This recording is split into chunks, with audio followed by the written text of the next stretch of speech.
Hello my friends, कैसे हैं आप लोग? I hope you are doing great and everything is fine. आगे बढ़ने से पहले एक छोटा सा डिस्क्लेमर देना चाहूँगा, वो ये कि ये वीडियो थोड़ी सी अलग होने वाली है। इसमें कोई हैवी एडिटिंग नहीं होगी, कोई साउंड इफ़ेक्ट्स और विजुअल इफ़ेक्ट्स का यूज़ नहीं किया जाएगा। तो मैं आपको सजेस्ट करूँगा कि आप इसे तब देखें जब आप फ्री और रिलैक्स्ड हों और दूसरे कामों में बिज़ी ना हों। काफ़ी सालों से हम ये बात सुनते आ रहे हैं कि अंग्रेज़ी भाषा का सीखना बहुत ज़्यादा ज़रूरी है, और कभी-कभी हम खुद भी इस बात को महसूस करते हुए इस ज़रूरत को पूरा करने की कोशिश करते रहते हैं। जब स्मार्टफ़ोन्स और इंटरनेट का दौर नहीं था, तो हम किताबें ख़रीद लाते थे। वो किताबें जो हमें बहुत आसानी से और बहुत जल्द अंग्रेज़ी भाषा सिखाने का दावा करती थी। 60 दिन में इंग्लिश सीखिए, 90 दिन में इंग्लिश सीखिए, आसान अंग्रेज़ी, ईज़ी इंग्लिश ग्रामर और इस तरह की कोई ना कोई किताब आपके घर में ज़रूर मिल जाएगी। फिर उसके बाद स्मार्टफ़ोन्स और इंटरनेट का दौर आया, तो हम इन चीज़ों की मदद लेने लगे। सोशल मीडिया पर मौजूद ग्रुप्स और चैनल्स का हिस्सा बन गए, जो हमारी इस चीज़ में मदद करते हैं। इसी तरह होते हुए आखिरकार आज हम यहाँ मौजूद हैं। ये एक टेक्नोलॉजिकल एडवांसमेंट का दौर है। यहाँ पर हमारे पास इस तरह के टूल्स मौजूद हैं जो अपना खुद का ब्रेन रखते हैं, उनकी अपनी मेमोरी है, वो खुद सोच सकते हैं और उसके अकॉर्डिंग आपको रिस्पॉन्ड कर सकते हैं। कोई स्टेटमेंट है जो आपको समझ में नहीं आई, कोई क्वेश्चन है, कोई थ्योरी है, कोई नोटिफिकेशन है या कोई ईमेल है, अगर आप उसे समझना चाहते हैं तो आप इन टूल्स को, इन सॉफ्टवेयर्स को, इन एप्लीकेशंस को लिख कर या फिर बोल कर या इमेज की फॉर्म में या फिर वीडियो की फॉर्म में सेंड कर सकते हैं, और ये जो आपको रिस्पॉन्स देंगे वो आपकी उम्मीद से कई गुना बेहतर हो सकता है। ये सिर्फ आपको ट्रांसलेट करके नहीं देंगे, बल्कि आप इनके ज़रिए उस चीज़ के पीछे का कॉन्टेक्स्ट समझ सकते हैं। ये बात किसने कही होगी और क्या-क्या पॉसिबिलिटीज़ हो सकती हैं उस बात के पीछे, ये भी आप उनके ज़रिए समझ सकते हैं। चैट जीपीटी है फॉर एग्ज़ाम्पल हमारे पास, गूगल की तरफ से आने वाला जेमिनी है, माइक्रोसॉफ्ट कोपायलट है और इसी तरह ग्रोक, परप्लेक्सिटी, डीप सीक। लेकिन इन सब चीज़ों के बावजूद हम कहीं न कहीं अपने अंदर एक कॉन्फिडेंस, एक आत्मनिर्भरता की कमी महसूस करते हैं जब बात इंग्लिश लैंग्वेज की आती है। इन्हीं सारी चीज़ों को सामने रखते हुए आज हम बात करने की कोशिश करेंगे कि क्यों 2026 में इंग्लिश लैंग्वेज का सीखना ज़रूरी है, और इसके बाद हम ये समझने की कोशिश करेंगे कि वो कौन-कौन से तरीके हैं जिनके ज़रिए इस भाषा को सीखा जा सकता है, ये सीखा जाता है, और वो कौन सा तरीका है जो हमारे लिए बेहतर होगा। अगर हम कोई चीज़ सीखना चाहते हैं और हम ये नहीं जानते कि कौन सा तरीका हमारे लिए बेहतर है, कौन सा तरीका हमें अपनाना चाहिए, तो ये एक प्रॉब्लम हो सकती है। और अगर हम ये चीज़ जानते हैं तो ये बात हमारे लिए काफ़ी मददगार साबित हो सकती है। और सबसे आखिर में मैं आपको ये बताऊंगा इस चीज़ में किस तरह मैं आपकी मदद कर सकता हूँ। So I think without wasting any precious moment, let's get started. सबसे पहले समझने की कोशिश करते हैं कि why English language is important, हमें क्यों सीखना चाहिए।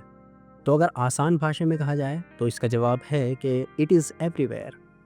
You can find English language in every field, in every profession, in every department, in every occupation.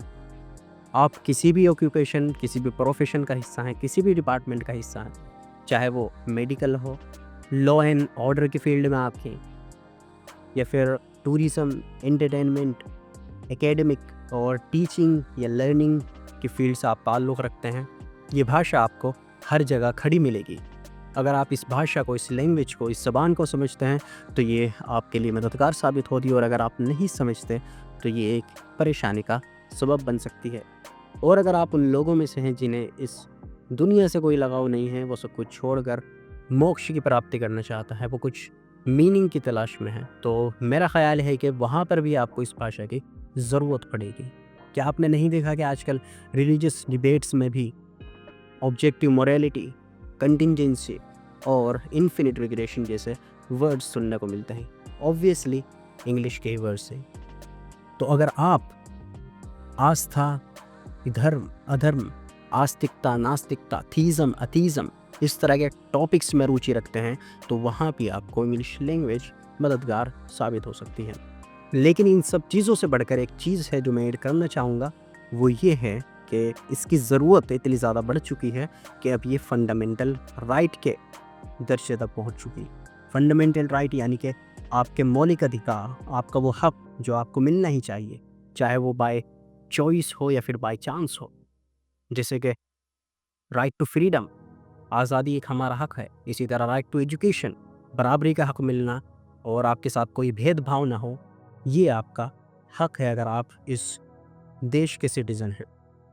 और इस देश का सिटीज़न होने के नाते हमारी ये ज़िम्मेदारी है कि ये भाषा जो सबसे ज़्यादा कॉमनली यूज़ की जाती है, ये सिर्फ़ उन लोगों की भाषा ना बनकर रह जाए जो या तो इंग्लिश लैंग्वेज स्कूल्स में पढ़ते हैं या फिर बड़े शहरों में रहने वाले लोग हैं, या वो लोग जो एक्सपेंसिव एजुकेशन, महंगी शिक्षा, महंगी तालीम अफ़ोर्ड कर सकते हैं। बल्कि ये हर एक के लिए अफ़ोर्डेबल और हर एक के लिए एक्सेसिबल होने चाहिए, ताकि कोई भी इंसान अपने आप को कमतर या कमज़ोर ना महसूस करे सिर्फ़ इसलिए कि वो इंग्लिश लैंग्वेज को समझ नहीं पाता है।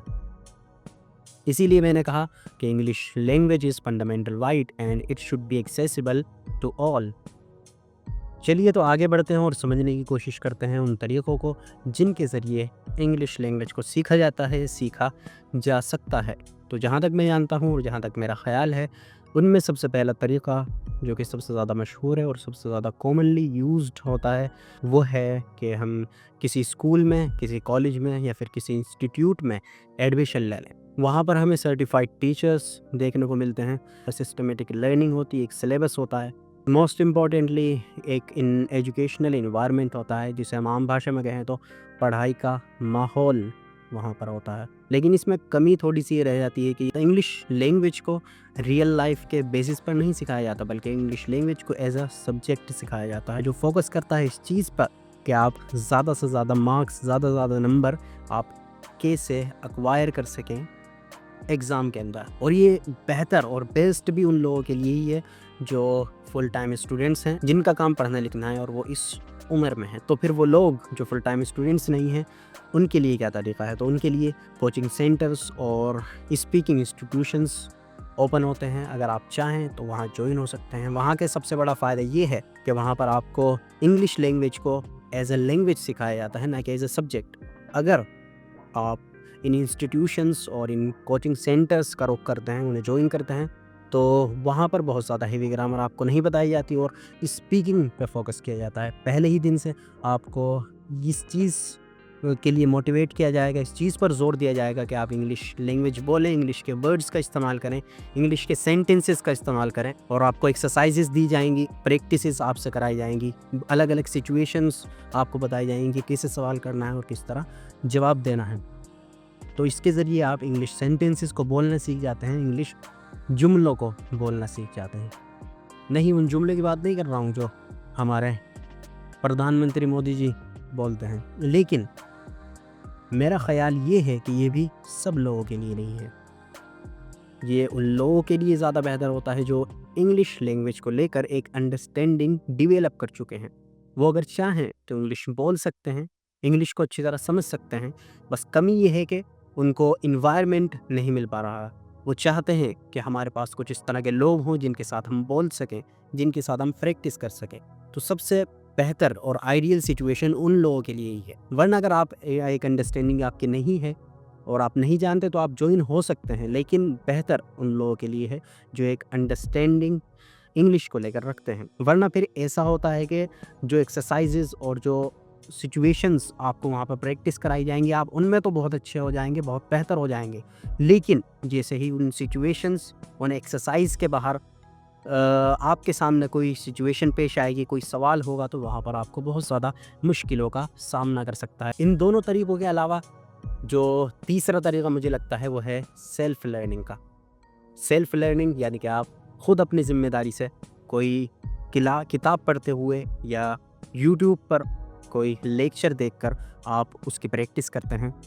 आपके ऊपर कोई ज़ोर नहीं है, आपको डेली कोई क्लास अटेंड नहीं करनी है, कोई प्रेशर नहीं है, कोई टाइम की आपके पास बाउंडिंग नहीं है कि इसी टाइम टेबल को आपको जाना है वहाँ और क्लासेस अटेंड करनी है। आप जब आप कंफर्टेबल महसूस करें, आप उन क्लासेस को ले सकते हैं, उन लेसन्स को पढ़ सकते हैं। सेल्फ़ लर्निंग के बारे में ही अगर थोड़ी सी और बात की जाए तो इसके भी बहुत सारे तरीक़े हैं। सबसे पहला और सबसे पुराना तरीक़ा तो यही है कि आप किताबों की मदद लें। इस तरह की किताबें जो बहुत ज़्यादा आसान हिंदी भाषा में या आसान उर्दू ज़बान में या उस ज़बान में जो आपको समझना बहुत ज़्यादा आसान हो सकता है, उस भाषा में आपको आसानी से इंग्लिश लैंग्वेज के कॉन्सेप्ट्स को समझाया गया हो और फिर उसमें एक्सरसाइजेज़ भी मौजूद हों, जिनकी मदद से आप उनको प्रैक्टिस भी कर सकें। इस तरह की कुछ किताबों के नाम मैं आपके साथ शेयर कर दूँगा डिस्क्रिप्शन में, या फिर आप कमेंट बॉक्स में चेक कर सकते हैं।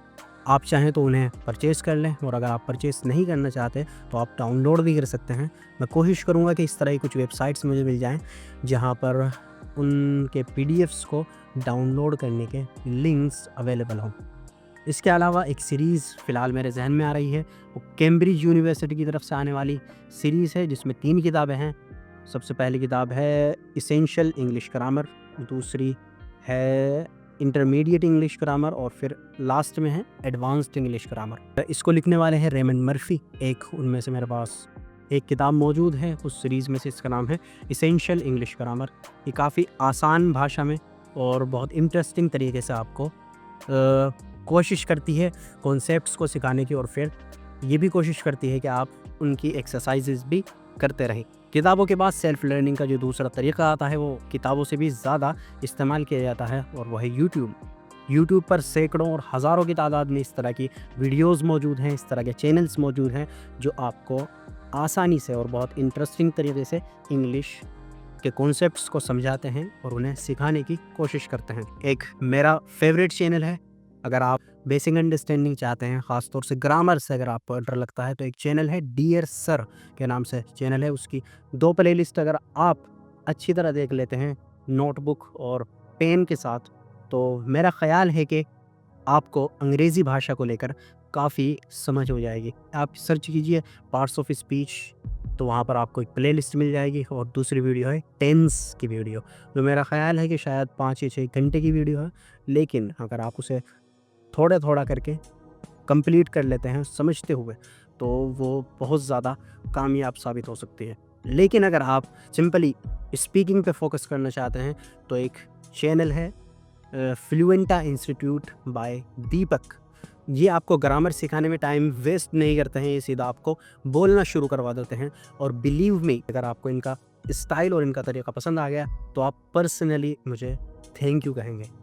इन दोनों तरीकों के अलावा सेल्फ लर्निंग का एक तरीका और मौजूद है, जो शायद ही कुछ लोग यूज़ करते होंगे, लेकिन अगर आप यूट्यूब के डिस्ट्रैक्शन से बचना चाहते हैं, आप चाहते हैं कि आप फोकस्ड होकर सिर्फ एक ही चीज़ को अच्छी तरह समझें, बार-बार आपके सामने यूट्यूब की तरह अलग-अलग वीडियो आपके सामने सजेस्ट ना हो, तो वो तरीका है वेबसाइट्स के ज़रिए। इंटरनेट पर अलग-अलग प्लेटफ़ॉर्म्स और अलग-अलग वेबसाइट्स मौजूद हैं, जहाँ पर आपको डेडिकेटेडली कोर्सेज़ देखने के लिए मिल जाएँगे। इस तरह की कुछ वेबसाइट्स हैं जिन्हें मैंने खुद भी यूज़ किया है। सबसे पहली तो है एलिसन, उसके अलावा ग्रेट लर्निंग है, सिंपली लर्न है, और यूडेमी है। कुछ में आपको पैसे देने पड़ सकते हैं, और कुछ कोर्सेज़ आपको यहाँ पर फ्री में अवेलेबल हो जाते हैं। अब बात कर लेते हैं उस चीज़ की जिसके बारे में मैंने कहा था कि मोस्ट इम्पोर्टेंट है, और वो ये कि मैं आपकी इस चीज़ में किस तरह मदद कर सकता हूँ। तो इसका सीधा सा जवाब ये है कि मैं जल्द ही एक सीरीज़ शुरू करने वाला हूँ, जिसमें फ़ोकस किया जाएगा अंडरस्टैंडिंग ऑफ इंग्लिश लैंग्वेज पर, जिसमें हम कोशिश करेंगे कि बहुत ज़्यादा हेवी ग्रामर हम यूज़ ना करें, और ये भी कोशिश करें कि ऐसा ना हो कि बिल्कुल ग्रामर यूज़ ही ना की जाए। इसके अलावा हम फ़ोकस करेंगे प्रैक्टिसेस पर और प्रोनंसिएशन पर, और ये सीरीज़ है ख़ास तौर से मुझ जैसे और आप जैसे लोगों के लिए, यानी वो लोग जो या तो स्कूल नहीं गए हैं या जा नहीं सकते हैं, और अगर गए हैं या जाते हैं, तो अंग्रेज़ी ज़बान और इंग्लिश लैंग्वेज को लेकर जो डर बना हुआ है, उसमें कमी के बजाय बढ़ोतरी ही होती चली जा रही है। रही ये बात कि उसका स्ट्रक्चर क्या होगा, उसकी टाइमिंग वगैरह क्या होगी, तो इस चीज़ को लेकर मैं एक अलग वीडियो बनाऊंगा, जो हमारी इंट्रोडक्टरी और इंट्रोडक्शन वाली वीडियो होने वाली है, जिसमें हम बात करेंगे कि हम किस तरह चीज़ों को लेकर आगे बढ़ेंगे। मेरा ख़्याल है कि बातें बहुत ज़्यादा हो गई हैं। एक बार मैं आपको समराइज़ कर देता हूँ कि क्या-क्या चीज़ें हमने समझी। सबसे पहले तो हमने कुछ इधर-उधर की बातें की, और फिर उसके बाद हमने समझने की कोशिश की कि क्यों अंग्रेज़ी ज़बान का सीखना ज़रूरी है। फिर उसके बाद ये कि किस तरीके से उसको सीखा जाता है। सबसे पहला तरीका स्कूल हो जाता है, फिर इंग्लिश कोचिंग सेंटर्स हो जाते हैं, और सेल्फ़ लर्निंग होती है। और सेल्फ़ लर्निंग में भी आप बुक्स का सहारा ले सकते हैं, यूट्यूब का सहारा ले सकते हैं, और वेबसाइट का सहारा ले सकते हैं। इनके अलावा भी बहुत सारे और तरीके हो सकते हैं, जो मुझे ज़्यादा बेहतर लगता है, जो मेरी नज़र में आए हैं, मैंने उन्हीं को डिस्कस किया है। उम्मीद करता हूँ कि वीडियो आपके लिए हेल्पफुल रही हो। अब मुझे आप ये बताइए कि कौन-सा तरीका आपको अपने लिए सबसे ज़्यादा बेहतर लगता है? और अगर आप इस सीरीज़ को लेकर एक्साइटेड हैं और इसमें इंटरेस्टेड हैं, तो उसको भी मुझे ज़रूर बताइएगा और मुझे बताइए कि इस सीरीज़ का हमें क्या नाम रखना चाहिए। इसके अलावा अगर आप मुझसे कनेक्ट होना चाहते हैं, तो आप इस चैनल को सब्सक्राइब कर सकते हैं और शेयर कर सकते हैं इस वीडियो को उन लोगों के साथ जिन्हें इसकी ज़रूरत हो सकती है। मैं मिलूँगा आपको जल्द ही, तब तक के लिए अपना ख़्याल रखिए। वीडियो देखने के लिए बहुत-बहुत शुक्रिया। धन्यवाद। Thank you.